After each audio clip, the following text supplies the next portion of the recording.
We're back with another episode of Ask the Edmonds Cop, and we're talking with Jill Schick, the Domestic Violence Coordinator for the City of Edmonds Police Department, about Domestic Violence Awareness Month, which is October.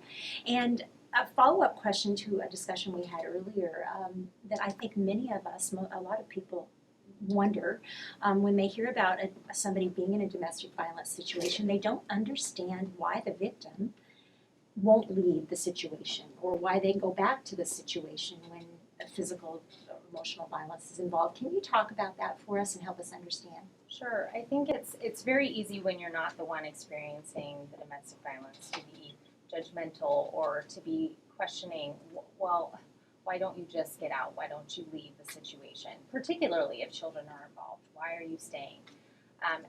And it's such a complicated answer to that question. And for everybody, it's different. I mean, every situation is unique, and the reasons why people stay are unique. But there are general themes. And, you'll hear that it's because the victimized person loves the offender. And often that is, kind of the premise of why they stay.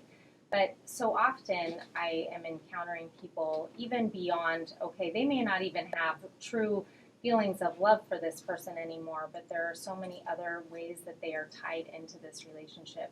And one of them often is children. This is someone that they're always going to have some connection with, and they can't really get away from this offender because of the children that they have in common. But there's often a lot of financial dependence on their offender. If they leave, then they are going to leave their any means of financial support that they have for themselves and their children. They're going to often lose any sort of stable housing that they might have had. They often lose their mode of transportation. They don't have their own vehicle or way of getting around. Sometimes they even work together or have some sort of overlapping work arrangement where if they leave the situation, it's going to present more problems for them. I've been told several times by people in a domestic violence situation that their dog or their cat or their pet means the world to them, and if they leave and they have to seek a shelter, they won't be able to bring their animal with them. It's hard to find shelters that will accept animals too. And so, there are many layers of what might keep someone in that domestic violence situation.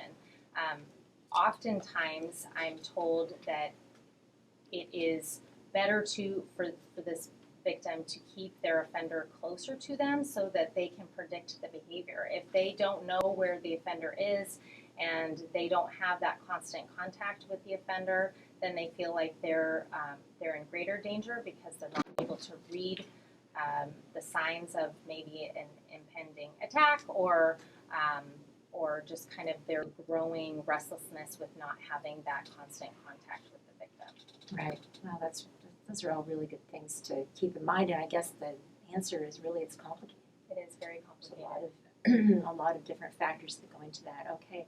Well, as always, I appreciate you coming by and helping us understand more about this issue during October Domestic Violence Awareness Month, and we will have a link to some resources for you if you want to read more about it and figure out ways that you might be able to get educated. So thanks again, Jill, for joining us. Thank you for having me. We'll be back soon with another episode of Ask the Edmonds Cop.